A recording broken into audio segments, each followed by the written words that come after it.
It is Ryan here, and I have a question for you. What do you do when you win? Like, are you a fist pumper, a woohooer, a hand clapper, a high fiver? If you want to hone in on those winning moves, check out Chumba Casino. Choose from hundreds of social casino-style games for your chance to redeem serious cash prizes. There are new game releases weekly, plus free daily bonuses. So don't wait. Start having the most fun ever at ChumbaCasino.com. No purchase necessary. VGW Group. Void where prohibited by law. 21 plus. Terms and conditions apply.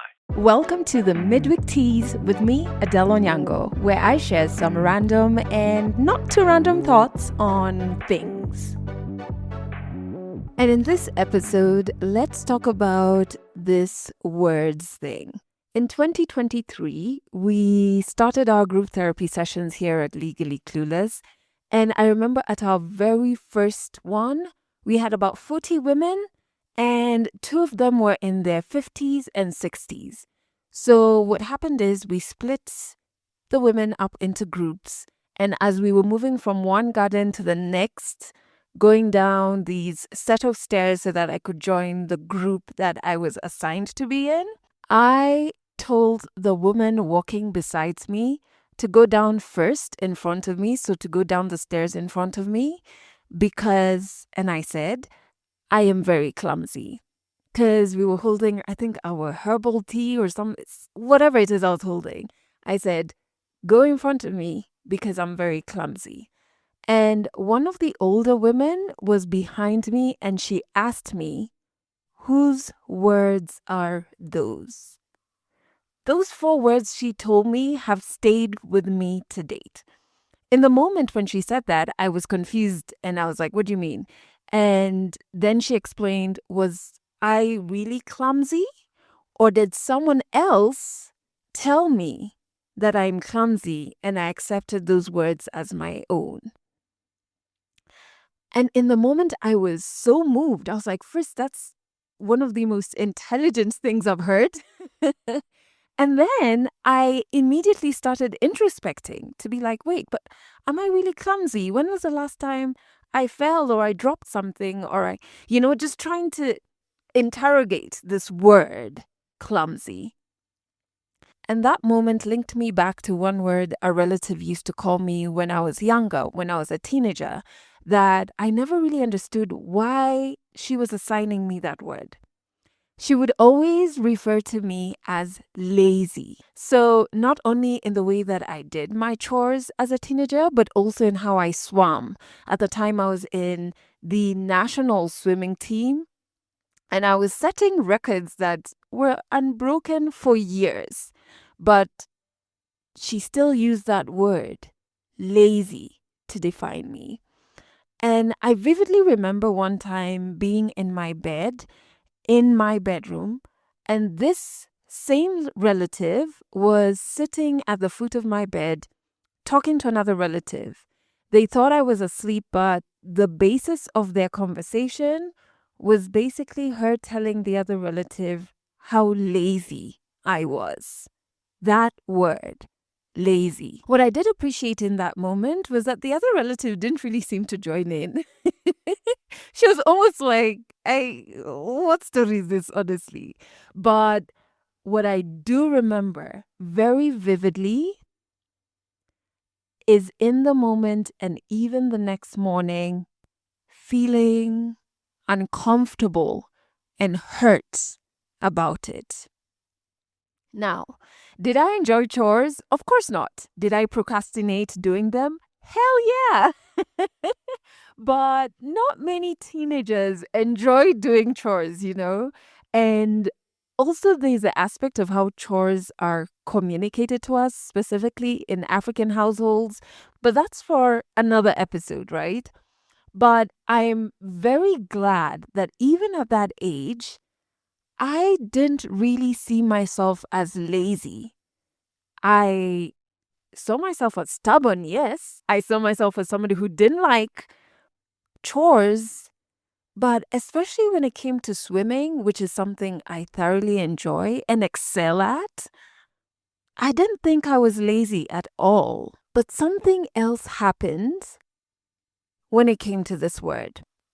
I clung to this word lazy and I worked so hard for over a decade later, not because I was chasing my own goals, but there was a tiny part of me that was still trying to prove that relative and her word lazy wrong.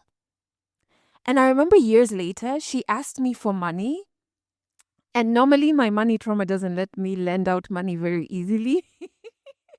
It takes a while. It takes a while for me to warm up to the point of lending out money. But guess what?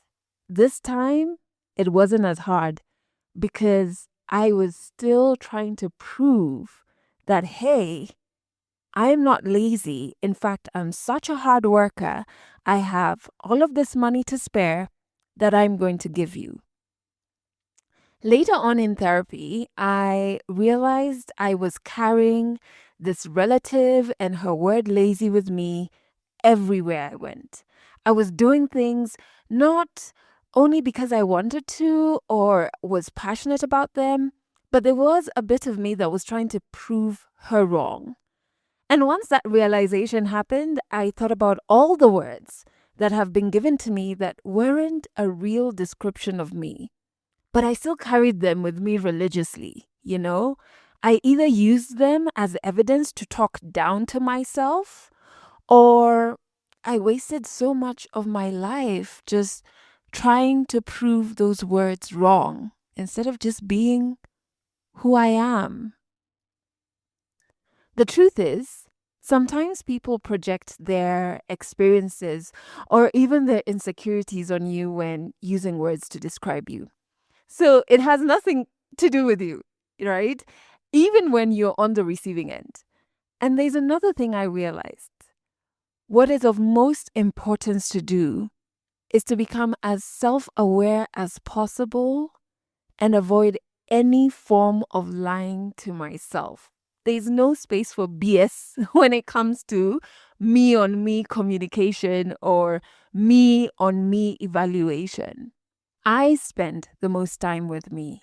I am the only person with the most incredible, intimate knowledge of me. I can have well-meaning people around me. I can have people who love me around me. I can have people who I ask for advice, but inevitably, who has the most context of me? Me. Now, I have found people who are super close to me describing me using something I used to do that I no longer do, or a view I used to hold that I no longer hold. And I have to update them that, hey, I've really changed, or I've evolved past that. I'm not that person anymore. So you see, even in that regard, I have the most intimate knowledge of me. So the person who gets to aptly describe who I am is me. Can you relate with this? And after listening to this episode, whose words are you still carrying along with you? Thanks for listening to the Mid-Week Tease, a Legally Clueless Africa production. Episodes go out every Wednesday, and you can learn more about us by going to legallycluelessafrica.com.